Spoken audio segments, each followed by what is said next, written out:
Buenos dias, world, from the San Diego Zoo Wildlife Alliance. I'm Marco Wendt. And I'm Rick Schwartz.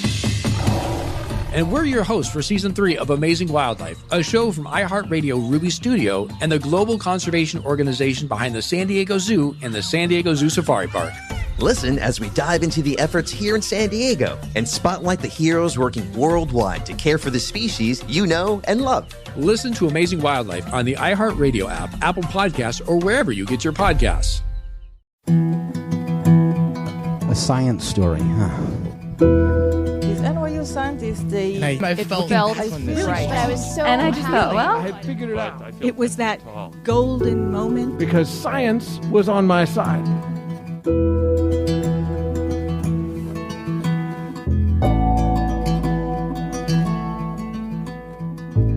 Hi everyone, I'm Ben Lilly, and welcome to the Story Collider, where we bring you true personal stories about science. This week's story is from Ali Mattu. It was recorded in December 2015 at Union Hall in Brooklyn.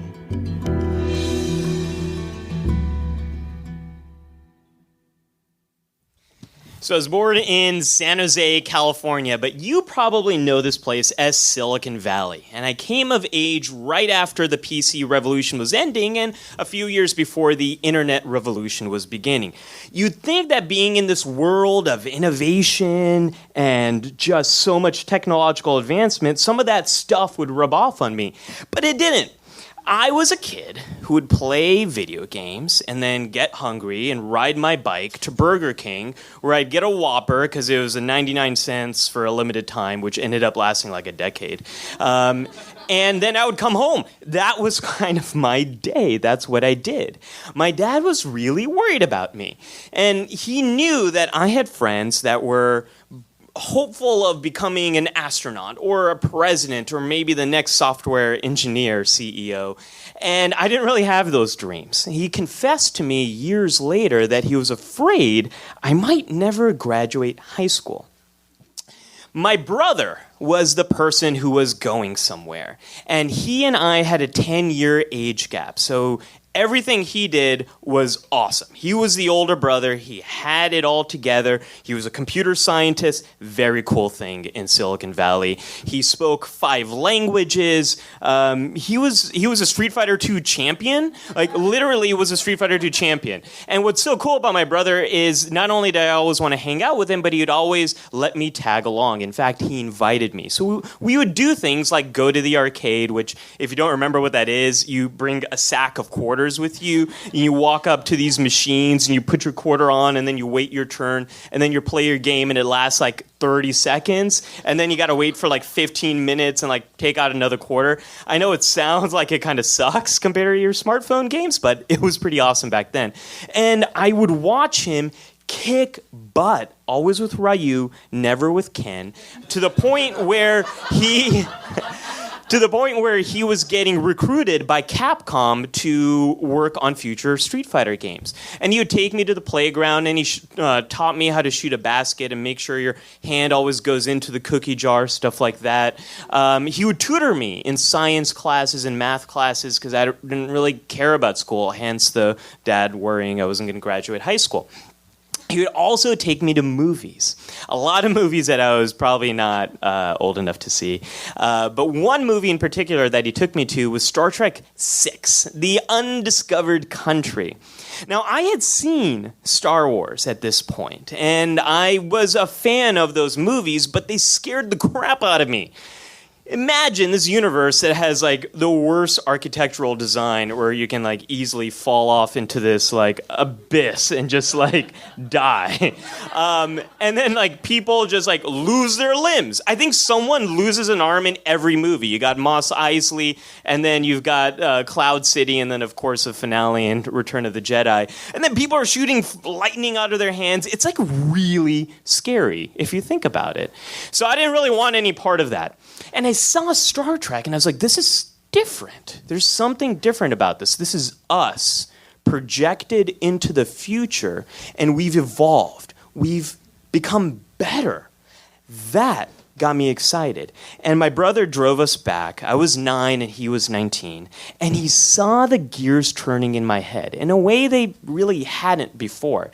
We get home and he says, you know, that was Star Trek 6, right? There's like 5 other movies. And I was like, what? I had no idea of how Roman numerals work. You know, I thought it was like Star Trek, like VI, the undiscovered country. So we went to Blockbuster, which, if you don't remember, it's a place where before Netflix, you brought a couple of bucks, you would get a VHS. If it's already taken out, you're screwed. And then you have to go home. It probably wasn't rewound, which would really piss you off. And you rewind it and you watch it. So we binge watch all the other Star Trek movies. And I was like, that's awesome. And then one day we were flipping channels and he's like, what's this? And it was Star Trek The Next Generation. It was airing. So we start watching that. And then what happens next is my brother and I would watch all these episodes of Star Trek The Next Generation and stay up late talking about what it all meant. Now, again, I'm 9. I don't know what it all means, but here's my brother kind of helping me think through all this stuff and helping me to understand that science fiction is really about questions of what if. It's not about the future, it's about now. It's about what would humanity do in these situations. It's about why we do these things. And so I fell in love with science fiction. For the first time, I was really excited about stuff. So we started watching Planet of the Apes and all of those movies. We started watching Sequest, DSV, and then we started watching Terminator 1 and 2. We didn't really have, Terminator. We didn't have any Rise of the Machines or Terminator Salvation or Terminator Genesis or whatever it's called. We only had Terminator 1 and 2, and it was awesome. And those were the best memories I have of my childhood years. Now, I did graduate high school. Yeah, I did it. I also got rejected from every college I applied to. So, again, not really interested in much but science fiction. And I was pretty devastated when I got that last rejection letter. Damn you, UC Davis. And so my brother took me aside and he said, hey, remember that episode, Tapestry, of Next Generation, where Picard could go back in time and he could undo something he regretted, and he learned that if he did that, he became this really crappy ensign, and all he did was like deliver these pads around, and he never learned from that huge setback in his life. That can be you. You can learn from this. You can grow from this. And I was like, yeah, I can be like Picard. And so he said, why don't you go to community college, take a few classes, see what you're interested in. So I did that. Took a bunch of different classes. And then one day I was sitting in introductory psychology. Sat in the back of the classroom with my hoodie on, because that's what you did when you were a rebellious Silicon Valley kid. And apparently that's what you do also if you're a Silicon Valley CEO. You just take the hoodie part off, I think. So I started to connect the dots, and I was like, this psychology stuff is interesting. It's the science that answers all the questions raised by science fiction. What if? Why? How? Who? All that kind of stuff. It's a science of us. And then everything sort of clicked. I started doing something I never did before, reading my assigned reading. And I started reading ahead. I took more classes, majored in psychology, transferred to a pretty good university, spent a year working at NASA at a psychology lab, applied to PhD programs, got into one. And throughout all that time, while my brother and I became geographically separated, we remained in contact, and science fiction was still the thing that kept us united.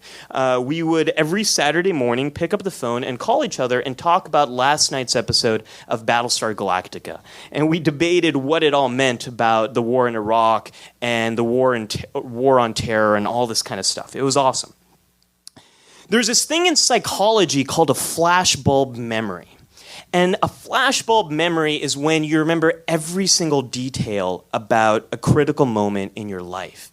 And I've got this flashbulb memory for this Monday morning where I woke up, it was about 7:30 in the morning, and I looked over at my phone and it had about 10 missed calls. They were all from my dad. And I pick up the phone and I listen to the voicemail, and my dad says, Ali, your brother isn't on this earth anymore. He's committed suicide. And I don't remember much of what happened after that. I remember going to a funeral. I remember going through the motions, but my head wasn't really there. My brother, just a few years before he died, was diagnosed with bipolar depression, and it really shocked all of us, including him. And he really struggled with that. And in those few years after he was diagnosed, before he died, his life very quickly unraveled. And I don't really remember the funeral. I don't remember all that stuff. But I do remember flying back home and sitting in my chair. It was one of those times where you like pray no one is sitting beside you because you have that middle seat. And the flight was almost full, and then someone sits right next to me. And this guy wants to start talking. The worst people in the world at that point. And he seems nice enough, but he's like, where are you coming from? Where are you going? Things like that. And eventually he starts asking me, what's your family like? Do you have any brothers or sisters? It was the first time I was asked that question after my brother died. And I said, no, I'm an only child. And we kept talking, the flight took off, and then I said, excuse me. I undid my seatbelt, left the seat, went to the lavatory, and there at 40,000 feet in the air, I had a panic attack. And that's what I learned. I learned that this was something I couldn't talk about. My brother was now off limits. I was an only child, and the way I'm going to deal with this anxiety is by avoiding it. That's what I did. So when people would be around me and maybe they start saying something like, oh, I'm so pissed off at my boss, I just want to shoot myself, I'd turn off my brain. That's what I did. Or I'd leave the situation. Or if someone asked me about my family, I say, yeah, I've got, my parents are alive, they're retired, and I'm an only child. That was my reality. I remember being at Thanksgiving that year, and sitting right across from me was this really nice guy named Carl. And we were talking, and then he eventually started telling me about his brother. And he said, oh, my brother, yeah, we have this really interesting relationship. He's like 10 years older than me. It was kind of like having a dad that never disciplines you. And inside my head, I was thinking, I know I want to talk to you about this, but I was paralyzed. I couldn't share those memories. The only time I ever saw my brother was in my dreams. Every week, at least once, I would go to sleep, and I would start to dream, and I was home, the home I grew up in, and the door would open, and there walks my brother through the door. And we have these conversations, and I say, hey, I finished my PhD program. Hey, I am getting married. Hey, where were you at the wedding? I missed you there. And that was the parallel universe where my brother lived. I took away all the photos of him. I stopped watching science fiction, and this was my reality. And then Star Trek was everywhere. There was photos, there was interviews, everyone was talking about it. And I was like, damn it, J.J. Abrams. So I went to see that movie, and it was the first time I was watching a Star Trek film. First time I was watching Star Trek anything without my brother. And it was painful. And I also was afraid J.J. Abrams was going to mess it up. But I loved it. I loved it so much. I love the lens flares. I love how the bridge of the Enterprise looks like an Apple store. I love everything about this movie. I especially love Spock, this new Spock. He's bicultural. That spoke to me. He's lost a loved one, and he's struggling with that complicated grief that happens. And that resonated with me. And after seeing that movie, there was something about Spock that lingered on. And he says in one of those films, I choose not to feel. And at that moment, I made a decision. I don't want to go down that same path. I'm going to do something about this. So I wrote a story about how I discovered psychology, the role my brother played in that. And that story became a blog. And the blog grew and evolved into a podcast. And that podcast transformed into a YouTube channel. And eventually along the way, I earned this nickname, the Science Fiction Psychologist, which is pretty cool. And I got invited to speak at Comic-Con about the psychology of science fiction. And the more I did all that, the more I started talking about psychology and how I discovered it and what it means to me and science fiction and how the two interact, it got easier for me. Doing all of that, that became my therapy. And those dreams started to subside. And as I met people through Comic-Con, it started to remind me more of who my brother was and pulled him out of that parallel universe and brought him back to this reality. He never got to see any of this. He never got to see the person I became. He never got to see me being at Comic-Con. And the thing that really makes, well, there's a lot of things that make me sad about this, but one of the things that really makes me sad is he never got to see this golden age of geekery that we're all living in right now, where these things that I used to hide and keep to myself are now like really awesome and cool. And it really makes me sad that the last Star Trek my brother ever watched was Star Trek Enterprise and Star Trek Nemesis. And then the last Star Wars he ever saw were the prequels. And you thought, that's it? And here we are on the verge of Star Wars The Force Awakens, and Star Trek Beyond is coming out next year, and the world is an awesome place. He never got to see that. But my hope is that by sharing my story, hopefully I can do for others what my brother did for me. Thank you.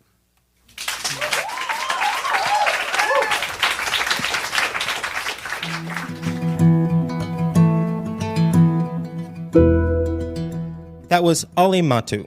Ali is a clinical psychologist at the Columbia University Clinic for Anxiety and Related Disorders, where he specializes in the treatment of OCD, hair pulling, and skin picking disorders.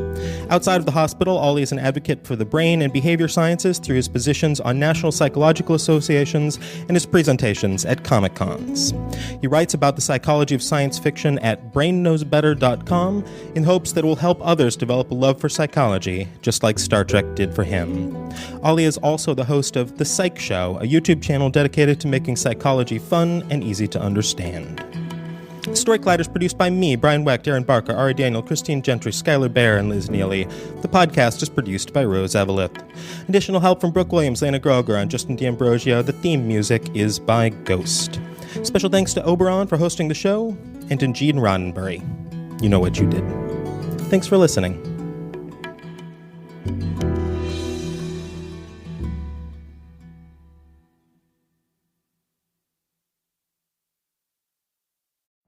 Every day, we rise, challenging ourselves to work for what we believe in. At U.S. Border Patrol, protecting our borders is more than a job. It's a calling. Agents answer the call, working together to keep our country and communities safe. If you're ready for a new mission, join U.S. Border Patrol and go beyond. Learn more at cbp.gov/careers.